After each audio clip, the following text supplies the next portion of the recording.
ഓ പുതിയത് പറ്റ നല്ല കേവനാണല്ലോ.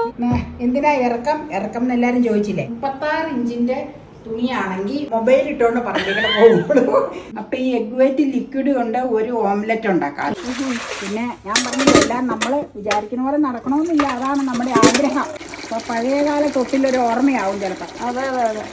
സാധാരണ ഇങ്ങനത്തെ പണിയൊക്കെ അമ്മയാട്ടോ ഒപ്പിക്കാറ്. ഓ പുതിയത് പറ്റ നല്ല കേവനാണല്ലോ. പിന്നെ എങ്ങനെ മോശം വരും. അമ്മ ഈ താഴെ വരെ എന്തിനാ ഇത്രയും ലെങ്ത് വെക്കണേന്ന് ചിലരൊക്കെ ചോദിക്കാൻ. എടുത്തോണ്ട് വന്നു പ്യുവർ കോട്ടൺ തുണി, മല്ലിക സ്റ്റിച്ചിങ്. അപ്പൊ എല്ലാം പെർഫെക്റ്റ് ആയി. With lining and piping. Lining front വശം ഈ കഴുത്തിന്റെ ഭാഗാട്ടോ, ഫ്രണ്ടിലും ബാക്കിലും ലൈനിങ് വെക്കും. അപ്പൊ എന്നാന്ന് വെച്ചാൽ അങ്ങനെ കുറച്ച് ഇതായിട്ടിരിക്കും, മറ്റേ തളർന്ന പോലെ ഇരിക്കും, പെട്ടെന്ന് അവിടെ വലിഞ്ഞ് കീറും. അപ്പൊ ലൈനിങ് ഉണ്ടെങ്കിൽ ഇച്ചിരി ബലം ഉണ്ടാവും, അത്ര പെട്ടെന്ന് കീറൂല. Pure cotton. അത് ഡീറ്റെയിൽ ആയിട്ട് പറയാം. നീളം നമ്പർ 1. ഞാൻ വാഷ് ചെയ്ത് വെച്ചു. വാഷും മറ്റും ചെയ്തു. നാളെ ഇടാന്ന് ഓർത്താ. ഇങ്ങനെ ഇടാം. ഇത് വാഷ് ചെയ്തില്ല, അതുകൊണ്ട് വിടുത്തണ്ടല്ലോ. വേണ്ട. നാളെ ഇതും ഒരു വെറൈറ്റിയാ. പിന്നെ ഒരെണ്ണം ഇട്ടിട്ട് നിങ്ങൾ കണ്ടിട്ടുണ്ടോ? അത് 3 എണ്ണം ഇവിടെ എടുത്തുകൊണ്ട് വന്നതാ. അപ്പൊ അത് കഴുകി അയ്യ കിടപ്പുണ്ട്. 3 ലാവൻഡർ കളറാണ്. അപ്പൊ എന്തിനാ ഇറക്കം എന്ന് എല്ലാരും ചോദിച്ചില്ലേ.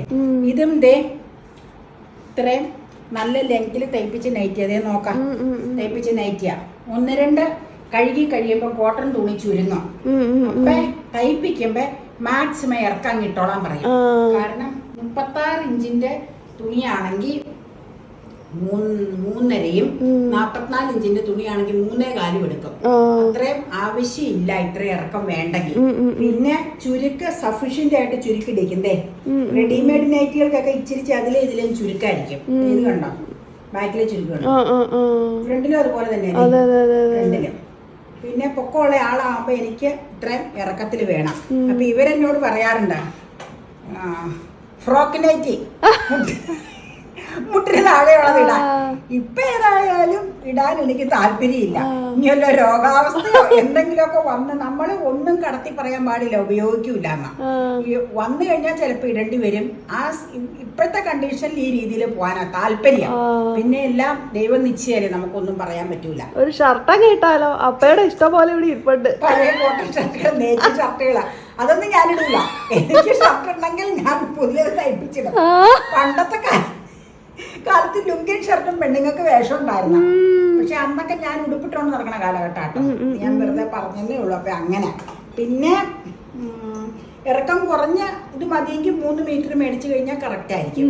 പൊക്കമുള്ള ഇതാകുമ്പോ ഇറക്കം നന്നായിട്ട് വേണം, ചുരുക്കം നന്നായിട്ട് വേണം. അതുകൊണ്ടാണ് ഇത്രയും മെറ്റീരിയൽ എടുക്കണം. ഇപ്പൊ ഇപ്പൊ ക്ലിയർ ആയി കാണാം.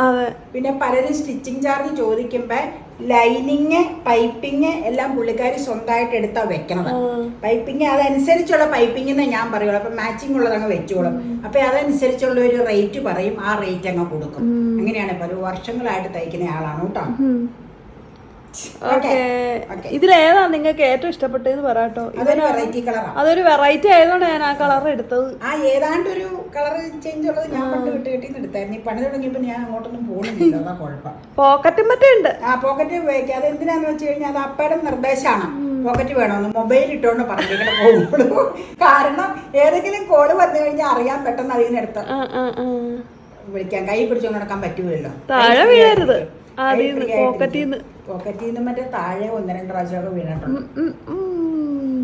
പക്ഷെ അറിയണം, അത്രേ ഉള്ളൂ. അറിയാതെ പോകരുത്. അയ്യോ അത് പ്രശ്നം. അറിയാതെ പോയി കഴിഞ്ഞാൽ നമ്മുടെ ഫോൺ പോയി എന്ത് ചെയ്യും? എവിടെയാ പറമ്പായ പറമ്പ് മുഴുവൻ അതികൂടെ വഴികൂടെ ഒക്കെ നടക്കാൻ പോകും. എവിടെയാ പോയെന്ന് എങ്ങനെ അറിയും? ഓക്കെ.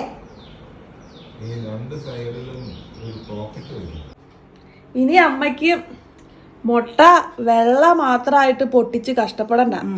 അല്ല, മുട്ട വെള്ള അന്ന് നീ വാങ്ങിച്ചോണ്ട് വന്നത് കുക്ക് ചെയ്തിട്ട് ക്യൂബായിട്ടുള്ളത് വലിയൊരു ക്യൂബായിരുന്നു, ചീസിന്റെ ഒക്കെ വാങ്ങിക്കുന്നത് പോലെ. ഇന്ന് നീ കൊണ്ടുവന്നത് എഗ് വൈറ്റ് ലിക്വിഡ് ആയിട്ടുള്ളത്. അന്ന് എന്നോട് നീ പറഞ്ഞില്ലേ ലിക്വിഡ് ആയിട്ടുള്ളതുണ്ടെന്ന്. അപ്പൊ ഈ എഗ് വൈറ്റ് ലിക്വിഡ് കൊണ്ട് ഒരു ഓംലെറ്റ് ഉണ്ടാക്കാം ആദ്യം. ഇത് പലതിനും നമുക്ക് യൂസ് ചെയ്യാം, പലതും നമ്മൾ ഉദ്ദേശിക്കുന്നുണ്ട്. ഇതില് ബർഗർ കാണിച്ചിട്ടുണ്ട്, കണ്ട? ശരിയാണല്ലോ. നമുക്ക് അടുത്ത ആഴ്ച അത് ഒരെണ്ണം ചെയ്യാം കേട്ടോ. ഈ ആഴ്ച വേറെ ഒരെണ്ണം ചെയ്യണത്. നമ്മള് രാവിലെ ഒരു എഗ് വൈറ്റ് വാങ്ങിച്ചത് കൊണ്ടൊരു ഓംലെറ്റ് തയ്യാറാക്കുക. അപ്പൊ ഇതേത് വലിയ ശാസ്ത്രീയമായിട്ടാ.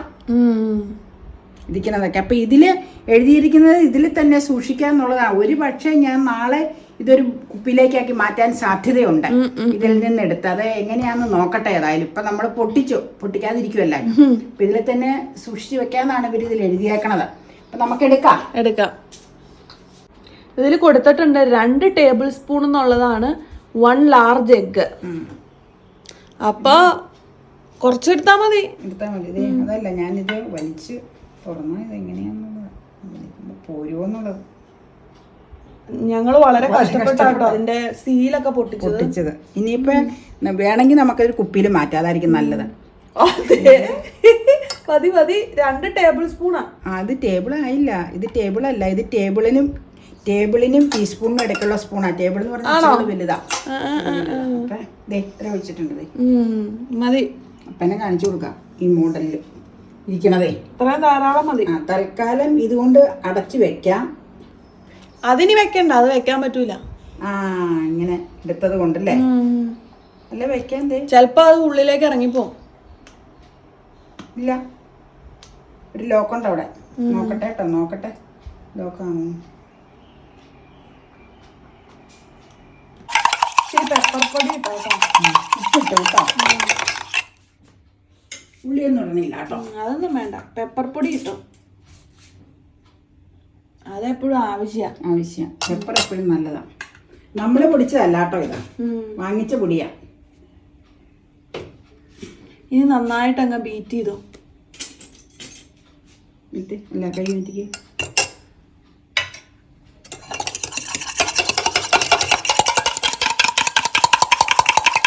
നമുക്ക് ചെയ്യാം, ഓംലെറ്റ് ആക്കാം. അതെ,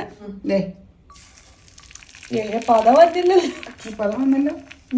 പതയാ മുഴുവൻ അല്ല, പോന്നില്ലല്ലോ. പോന്നില്ലല്ലോ എന്നാണ് പറഞ്ഞത്. കൊള്ളാം അല്ലേ? അമ്മയ്ക്കൊരു അത്ഭുതം. ഇതെന്ത് കഥ?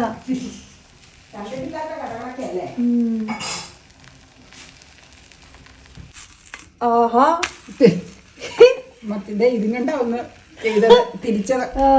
ഇതിപ്പോ സൗകര്യമായല്ലോ. മാറ്റട്ടെ. ഇനി ബ്രെഡ് 2 അല്ലേ? നീ ഇത് ഇതിലേക്ക് വെക്കട്ടെ.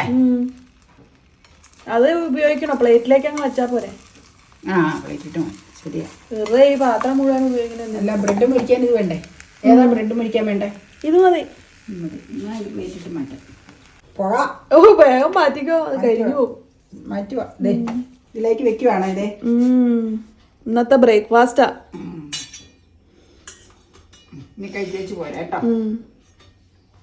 നമുക്ക് പരിപാടികൾ തുടങ്ങാം. ഇനി നമുക്ക് കഴിക്കാം. നമുക്കെന്ന് പറഞ്ഞാൽ ഞാനാട്ടോ കഴിക്കാൻ പോണേ. അമ്മ ഒന്ന് ടേസ്റ്റ് ചെയ്ത് നോക്കി, മുട്ടവെള്ളയുടെ രുചി എങ്ങനെയുണ്ടെന്ന് അറിയാൻ. വളരെ പതുക്കെ അമ്മ കട്ട് ചെയ്തെടുക്കണേ. കുഴപ്പമില്ല, പെപ്പർ ഇട്ടുകൊണ്ട് അതിന്റെ ഒരു ടേസ്റ്റ് ഉണ്ട്. സാധാ മുട്ടവെള്ളയുടെ തന്നെയല്ലേ രുചി.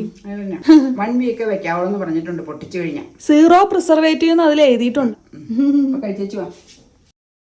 അപ്പൊ നമുക്ക് ഇച്ചിരി മുറിക്കാം. അപ്പൊ ഇച്ചിരി കഴിച്ചു നോക്കിയേ. അമ്മ പറഞ്ഞത് സാധാ മുട്ടവെള്ള തന്നെയാണ്.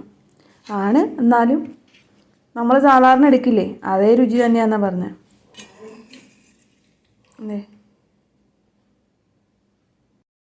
മുട്ടവെള്ള വിത്ത് നെയ്യിൽ പൊരിച്ച ബ്രെഡ്, അതാണ് ഇന്നത്തെ എൻ്റെ ബ്രേക്ക്ഫാസ്റ്റ് കേട്ടോ.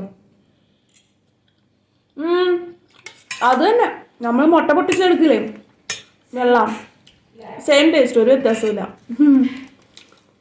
നെയ്യിൽ പൊരിച്ച ബ്രെഡ് ആയതുകൊണ്ട് ശരി, നമുക്ക് അതിൻ്റെ കൂടെ കഴിക്കാം. ഒരു ടേസ്റ്റ് ആഡിങ് ആയിരിക്കാം. എല്ലാവരും ബ്രേക്ക്ഫാസ്റ്റ് കഴിച്ചോ? എന്തൊക്കെയായിരുന്നു ഇന്നത്തെ ബ്രേക്ക്ഫാസ്റ്റ്? പക്ഷേ ഈ കോമ്പിനേഷൻ നല്ല കേട്ടോ ഇതിൻ്റെ കൂടെ. അപ്പം ഇച്ചിരി കൊടുക്കാം ഇങ്ങനെ. ഇതേ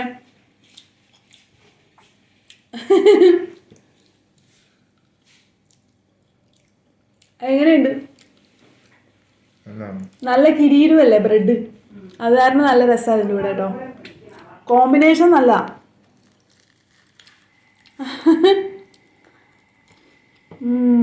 പിന്നെ ഇത് പ്രൊമോഷനായിട്ടോ റെക്കമെൻഡേഷനായിട്ടോ ഒന്നും ചെയ്ത ഒരു വീഡിയോ അല്ല കേട്ടോ. നമ്മൾ പുതിയൊരു സാധനം മേടിച്ച് കഴിഞ്ഞപ്പോൾ ഇതിനു മുമ്പ് കുറച്ച് നാൾ മുമ്പ് ചെയ്തൊരു വീഡിയോയിൽ ഈ ഒരു ഐറ്റം മേടിക്കുന്ന നമ്മൾ കാണിച്ചിട്ടുണ്ട്. അപ്പോൾ അത് കണ്ടു കഴിഞ്ഞപ്പോൾ പലരും പറഞ്ഞു ഇതൊന്ന് ഉണ്ടാക്കണം കാണിക്കാവോ എന്ന് ചോദിച്ചു. അപ്പോൾ അതുകൊണ്ട് ഒരു പുതുമയുള്ളൊരു സാധനമായിരുന്നു, അതുകൊണ്ട് ജസ്റ്റ് കാണാൻ വേണ്ടി മാത്രം കാണിച്ചു എന്നുള്ളൂ. ഒരിക്കലും ഇത് റെക്കമെൻഡേഷനായിട്ടോ പ്രൊമോഷനായിട്ടോ കരുതരുത് കേട്ടോ. നമ്മുടെ തൊട്ടിലൊക്കെ ഇനി പുതിയതാവാൻ പോവാ. പഴയകാല തൊട്ടിൽ ആരാനും നാളെ തൊട്ടിലിന്റെ വീഡിയോ അല്ല ഇത് പറഞ്ഞപ്പോൾ ലിങ്ക് ഇട്ട് കൊടുത്തിട്ടുണ്ടായിരുന്നു. ഇപ്പം മിക്കവാറും ഇത് ഒരു 1.5 ആഴ്ചയിൽ മാറ്റും എന്നാണ് പറഞ്ഞേക്കുന്നത്. അകത്തേക്ക് കയറി കഴിഞ്ഞാൽ അകത്തെ കോൺക്രീറ്റിങ് കഴിഞ്ഞാൽ ഇവിടെ കുത്തിപ്പൊട്ടിച്ചേച്ച് ഇവിടെ കോൺക്രീറ്റ് എന്നാ ഉദ്ദേശിച്ചിരിക്കണേ കേട്ടോ. പിന്നെ ഞാൻ പറഞ്ഞത് എല്ലാം നമ്മൾ വിചാരിക്കുന്ന പോലെ നടക്കണമെന്നില്ല, അതാണ് നമ്മുടെ ആഗ്രഹം. അതെ, ചെയ്യാമെന്നാ പറഞ്ഞത്. ചേട്ടൻ പറഞ്ഞു ചെയ്ത് തരാൻ ചേച്ചി എന്ന് പറഞ്ഞിട്ടുണ്ട്. അപ്പോൾ പഴയകാല തൊട്ടിലൊരു ഓർമ്മയാവും ചിലപ്പോൾ. അതെ അതെ അതെ, ഈ വീഡിയോയിലൂടെ മാത്രം പുനർജീവിക്കും. അതെ, ചിലപ്പോൾ ഇനിയിപ്പോൾ കോൺക്രീറ്റിങ്ങിന് സാധനം തികഞ്ഞില്ലെങ്കിൽ ഇവിടെ പാച്ച് വർക്കായിട്ടായിരിക്കും ചെയ്യണേ, അറിയില്ല.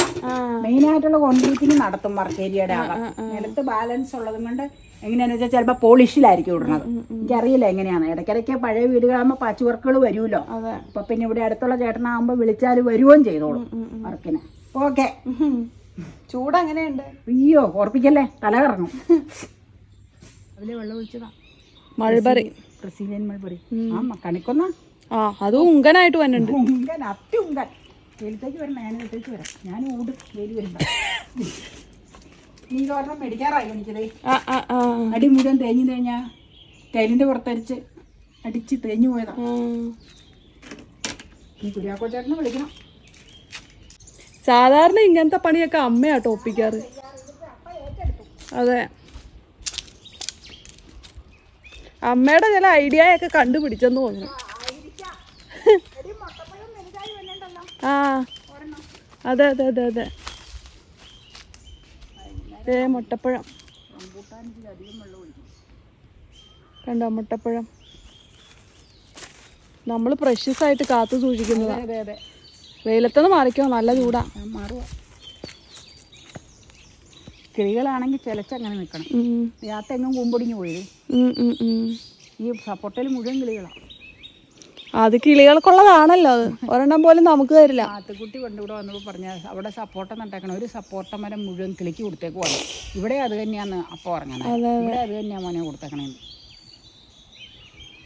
പോവാ, വെയില് ഒരു രക്ഷയില്ല. ഇത്രയും മരങ്ങളുണ്ടായിട്ട് ഇത്ര ചൂടാണെങ്കിൽ മരങ്ങളൊന്നും ഇല്ലാത്ത സ്ഥലത്ത് എന്തായിരിക്കും? മരങ്ങൾ ഉണ്ടെന്ന് വിചാരിച്ച് നമുക്ക് മുറ്റത്തേക്ക് ഇല വീഴും, എല്ലാ ശല്യങ്ങളും ഉണ്ട് വീടിന് ചുറ്റും മരങ്ങളുണ്ടെങ്കിൽ. പക്ഷേ ഏറ്റവും വലിയ ഗുണം തണൽ, 1.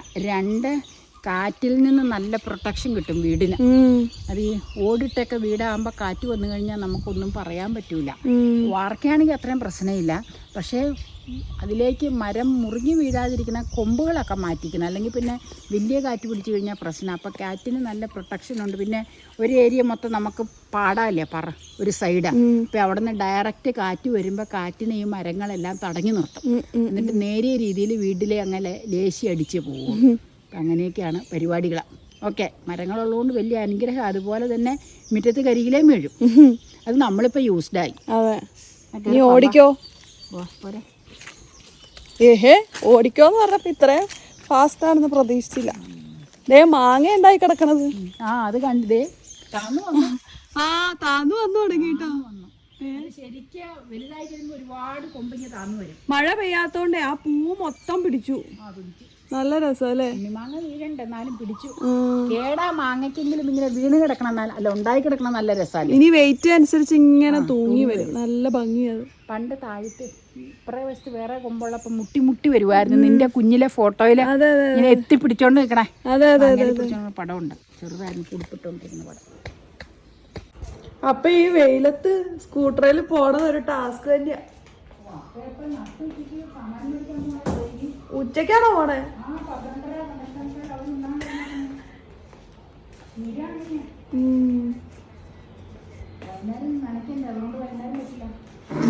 അല്ലേലും അപ്പൊ ഉച്ചക്കാ പോവാറ്, പണ്ട് തൊട്ടേ അങ്ങനെയാ.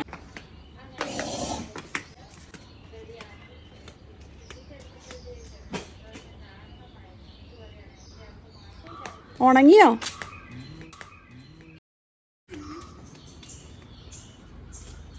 വീട്ടിൽ പോവാ. എന്തൊരു ചൂടല്ലേ.